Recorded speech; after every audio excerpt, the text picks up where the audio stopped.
Bonjour à tous, je suis très content de vous retrouver aujourd'hui pour cette nouvelle vidéo qui va être l'inauguration d'une nouvelle catégorie de vidéos sur ma chaîne qui vont être les crash tests. Je trouve ça sympathique de tester de nouvelles techniques, de nouveaux produits concernant Harry Potter, et aujourd'hui on va parler de quelque chose de très particulier que sont les livres audio. Tout d'abord, un livre audio c'est quoi? C'est tout simplement un livre qui est lu par une voix professionnelle, qui est enregistré et ensuite qui est mis à la vente. Et aujourd'hui je teste avec vous les livres audio Harry Potter en partenariat avec Audible. Audible c'est tout simplement une plateforme d'Amazon qui vous permet grâce à des crédits de pouvoir écouter des livres audio, que ce soit Harry Potter ou que ce soit, je crois qu'ils ont 250 000 autres livres. Et du coup grâce à eux j'ai pu tester les 6 premiers livres audio Harry Potter, tout simplement parce que Harry Potter et les Reliques de la Mort est en cours d'enregistrement et du coup il va sortir à la rentrée il me semble, mais du coup je pouvais pas l'avoir sachant qu'il n'était pas enregistré. J'ai pu donc tester les livres audio Harry Potter et j'avais jamais testé ça, seulement des extraits, et je dois vous avouer que j'ai été assez impressionné parce que je pensais pas autant accrocher. Il faut savoir déjà que si la voix qui lit le livre ne vous plaît pas,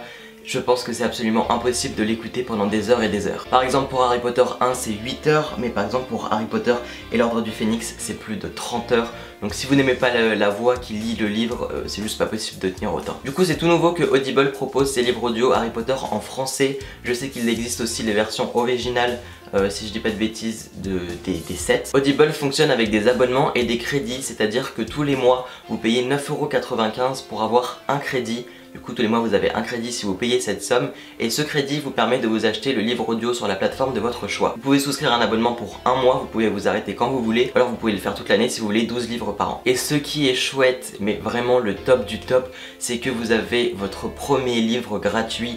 Même si vous voulez arrêter après, vous avez votre tout premier livre audio totalement gratuit. C'est l'offre d'essai, vous pouvez tester n'importe quel livre audio qui vous plaît. Donc par exemple si après cette vidéo vous voulez tester les livres audio, voir ce que ça donne et faire un petit peu un crash test comme moi et après me laisser votre avis dans les commentaires, vous pouvez vous inscrire et tester le premier livre gratuitement, puis après arrêter si ça ne vous plaît pas, ou continuer après avec un abonnement si ça vous plaît. Il faut savoir que les livres audio ça coûte très cher. Là du coup pour 9,95 € vous avez un livre audio par mois, mais je sais que par exemple Harry Potter à l'école des sorciers coûte 25 €, mais il me semble que Harry Potter et l'Ordre du Phénix, vu qu'il a demandé un enregistrement plus long, du coup il est à 36 €, mais du coup vous l'avez à 9,95 € grâce à un crédit. Alors c'est vrai que 9,95 € pour un livre c'est un coût, sachant qu'il y a des livres Harry Potter qui en version poche sont à ce prix là, donc au même prix qu'un vrai livre, mais ceux qui enregistrent leur voix c'est vraiment un travail qui doit être absolument affreusement, abominablement long, et surtout difficile de bien mettre l'intonation, de faire quelque chose de clair et de correct. C'est vraiment une nouvelle manière de lire, et je dois vous avouer qu'au début,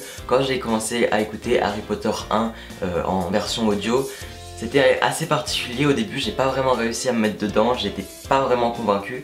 Et finalement, au fur et à mesure du temps, on s'habitue à la voix. Et je trouve qu'on arrive à se plonger dans l'univers et qu'on arrive au fur et à mesure, ça vient pas tout de suite, mais on arrive à s'imaginer le décor, on arrive à se mettre dans le livre et à le vivre. L'avantage des livres audio Harry Potter, c'est que comme il y a l'application Audible, vous pouvez les écouter sur votre téléphone et du coup à n'importe quel moment. Par exemple, je sais que j'ai réussi à rester concentré et à bien écouter la voix tout en faisant autre chose en même temps, et je sais aussi que c'est juste tellement pratique pour certaines situations. Si vous partez en vacances par exemple et que vous avez beaucoup de routes à faire, je sais que les livres audio sont une super alternative, parce que personnellement si je prends un bouquin papier et que je le lis en voiture, je vais être malade. Et les livres audio c'est comme si c'était de la musique, et du coup vous pouvez juste être dans la voiture, fermer les yeux et écouter Harry Potter. Enfin, je trouve ça génial. Un livre audio ça dure longtemps. Pour Harry Potter 1 c'est 8 heures, pour Harry Potter 2 c'est 9 heures, pour Harry Potter 3 11 heures, La Coupe de Feu c'est 21 heures, L'Ordre du Phénix c'est presque 30, Le Prince de Sang Mêlé c'est plus de 21 heures. Écouter un livre audio vous prendra beaucoup plus de temps que de lire un livre papier. En général, certains peut-être mettent plus de temps à lire, ce qui n'est absolument pas grave. Mais moi je sais par exemple qu'écouter un livre audio va me prendre plus de temps que de lire un livre. Pour autant, j'arrive pas à lire un livre papier dans un bus, j'arrive pas à lire en voiture, j'arrive pas à lire à certains moments. Et avoir un livre audio avec ses écouteurs, ça nous coupe un peu et ça nous fait rentrer dans le monde d'Harry Potter. J'ai testé dans les transports, je trouve ça vraiment bien avec des écouteurs, et encore mieux avec un casque parce que ça vous isole totalement du bruit. Vous avez juste la voix et je trouve ça vachement relaxant. C'est assez simple de se concentrer sur la voix, faut pas faire un effort surhumain, enfin c'est mon avis personnel bien évidemment. Et j'ai même testé de faire une alternative, on dit ça comme ça. Pendant les 6 premiers chapitres d'Harry Potter 1, le premier j'écoutais la version audio, ensuite je lisais sur papier le 2, etc.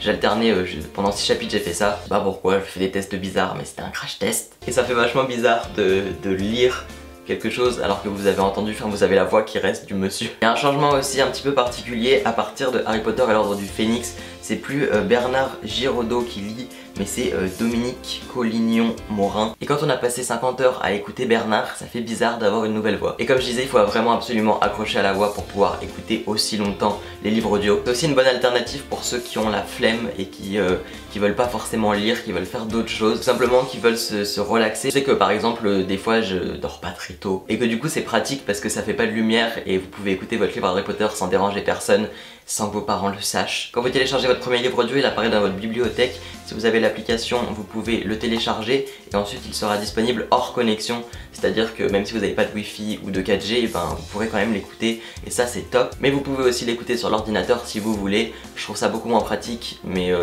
quoique si vous faites d'autres choses sur l'ordinateur en même temps, ça peut être aussi bien. Moi je préfère sur mon portable parce que je peux me balader en même temps. Pour l'application, c'est vraiment très simple et assez intuitif.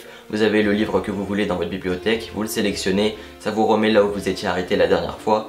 Ou sinon vous pouvez naviguer en slidant sur de gauche à droite, vous avez les chapitres qui apparaissent, vous pouvez sélectionner le chapitre que vous avez. Ce que je trouve chouette, c'est qu'à la fin de chaque Harry Potter, par exemple à la fin de Harry Potter 1, il y a un extrait, il me semble que c'est un chapitre entier de Harry Potter 2, donc voilà, il y a un extrait de Harry Potter qui arrive. Je trouve ça top, notamment si vous écoutez Harry Potter et la coupe de feu, parce que du coup, dans l'extrait à la fin, vous pourrez savoir si la voix du nouveau narrateur, parce que du coup ça va changer, vous plaît. Enfin c'est pas un narrateur, mais comme la voix change, vous pouvez avoir un extrait, savoir si ça va continuer à vous plaire. Bon, alors la prononciation des lieux, des noms et de certains objets sont un petit peu déformés, comme en plus c'est un univers magique, il y a des prononciations qui peuvent faire bizarre. Moi personnellement je sais qu'il y en a certaines qui font bizarre. Ou aussi par exemple la voix off, on va l'appeler comme ça, je sais pas comment ça s'appelle. Mais la personne qui lit va prendre une intonation certaine avec chaque personnage et ça peut devenir énervant si vous accrochez pas.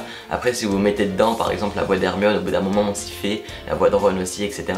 Et vraiment il faut s'y faire, c'est quelque chose d'assez particulier. Pour vous montrer à quel point c'est difficile, je vais vous faire la lecture de Harry Potter 1, du début de Harry Potter 1, pour vous montrer à quel point c'est absolument dégueu quand c'est moi qui le lis. Ok, donc c'est parti, je vais le faire un peu comme ils le font. Harry Potter à l'école des sorciers, lu par Ben HPTS, chapitre 1, le survivant. Monsieur et Madame Dursley, qui habitaient au 4 Private Drive, avaient toujours affirmé avec la plus grande fierté qu'ils étaient parfaitement normaux. Merci pour eux. Jamais quiconque n'aurait imaginé qu'ils puissent se trouver impliqués dans quoi que ce soit d'étrange ou de mystérieux. Je vais vous prendre un extrait un petit peu plus loin dans le livre. Chapitre 11, le match de Quidditch. Le temps froid de novembre enveloppa de glace les montagnes qui entouraient l'école et la surface du lac prit une couleur d'acier. Chaque matin, le sol était couvert de givre et l'on voyait Hagrid, emmitouflé dans un gros manteau, qui dégivrait les balais sur le terrain de Quidditch. Voilà un petit peu pour les extraits, je voulais juste vous montrer comme quoi c'était vraiment absolument horrible de m'écouter lire un livre et du coup c'est pour ça que c'est un métier de pro et c'est un métier qui doit avoir une voix qui vous emporte. Je m'attendais à être déçu des livres audio et finalement j'ai été vraiment agréablement surpris. Alors après, je vous dis pas que je préfère les livres audio aux livres papier, je pense que non. Je préfère lire un bouquin de J.K. Rowling et même si tous les détails sont dits dans les voix, c'est beaucoup plus... je trouve qu'on se plonge plus facilement en lisant un vrai livre au calme. Je vais quand même vous faire écouter un extrait de Harry Potter à l'école des sorciers lu par Bernard Giraudot. Comme ça vous pouvez vous faire un petit peu une idée de la voix que ça fait. Harry Potter à l'école des sorciers de J.K. Rowling. Lu par Bernard Giraudot. Monsieur et Madame Dursley, qui habitaient au 4 Private Drive, avaient toujours affirmé avec la plus grande fierté qu'ils étaient parfaitement normaux. Merci pour eux. Jamais quiconque n'aurait imaginé qu'ils puissent se trouver impliqués dans quoi que ce soit d'étrange ou de mystérieux. Voilà pour un extrait du chapitre 1, je vais vous montrer un petit peu un chapitre plus avancé où on peut entendre les voix des personnages, c'est différent. Le lac avait gelé et les jumeaux Weasley reçurent une punition pour avoir fabriqué des boules de neige magiques qui suivaient Quirrell partout où il allait en visant son turban. Le pire, c'était les cours du professeur Rogue dans le cachot glacial où les élèves se serraient contre les chaudrons pour essayer de se protéger du froid. Je plains beaucoup les malheureux qui devront rester à Poudlard pendant les vacances parce que personne n'en veut à la maison. Lança un jour Malfoy pendant un cours de potions. Voilà, c'est comme vous l'aurez vu, il y a des mots qui sont déformés, des intonations très particulières des personnages. Malfoy par exemple, sa voix est très particulière dans les livres audio, c'est un concept. C'est aussi très particulier parce qu'on est habitué aux voix des films et je dois vous avouer que oui c'est très bizarre, mais au bout d'un moment on s'y fait et au bout d'un moment on prête plus attention à ces tics de langage entre guillemets. Mais c'est ça aussi une intonation professionnelle que font les lecteurs. Donc il faut pas s'attendre à avoir les voix des films, il faut pas s'attendre à avoir des voix neutres, mais vraiment avoir des intonations qui sont poussées et qui sont lues comme ça. De toute manière, vous pouvez tester ça totalement gratuitement grâce au livre audio que vous avez d'offert sans aucun engagement. Et comme ça, si ça vous plaît, tant mieux. Et si ça vous plaît pas, bah vous pouvez totalement arrêter. Et ce que je comprends parce que c'est vraiment très particulier et j'ai mis un moment avant de me mettre vraiment dedans et que ça me plaise. Au début, comme je vous l'ai dit, j'écoutais ça et je trouvais ça assez horrible. Voilà, donc j'ai mis un petit peu de temps à m'y faire, mais maintenant je trouve ça chouette. Je vous dis pas que je lirai ça vraiment tous les jours, mais c'est une très bonne expérience. Donc si vous pouvez tester, enfin si vous avez envie de tester, n'hésitez pas, c'est une lecture gratuite, enfin un livre audio gratuit. Donc voilà, vous pouvez essayer avec Harry Potter 1 ou avec un autre si vous le voulez, je vais pas y arriver. C'est tout pour cette première vidéo crash test, j'espère qu'elle vous aura plu. Je trouvais le concept assez original, je voulais tester ça, ça m'a plu et voilà, je voulais vous le partager. En plus vous pouvez avoir un essai gratuit et ça je trouve ça vraiment chouette parce que si vous accrochez pas, vous n'êtes absolument pas obligé de payer. C'est une alternative de lecture très pratique pour les transports, très pratique pour des moments où on ne peut pas forcément lire un livre papier. Donc voilà, je vous mets tous les liens en barre d'informations si vous le voulez. Merci à Audible qui m'a permis de pouvoir écouter ces livres audio sans pour autant changer mon avis. J'ai été totalement sincère avec vous. Je vous ai dit qu'au début j'ai absolument pas accroché. Si vous testez, vraiment j'attends vos avis dans les commentaires. N'hésitez pas à prendre le temps d'écouter et de me dire ce que vous en pensez avec le livre gratuit. Pour l'instant il n'y a que les 6 premiers qui sont disponibles sur Audible parce que le 7ème est, comme je l'ai dit, en cours d'enregistrement, mais je pense que ça devrait pas tarder à sortir. Voilà, c'est la fin de cette première vidéo crash test, j'espère qu'elle vous aura plu et n'hésitez pas à liker cette vidéo si c'est le cas. Et puis la prochaine fois, le prochain crash test, je vais pas y arriver, ce sera sur des choco-grenouilles, une recette de choco-grenouilles.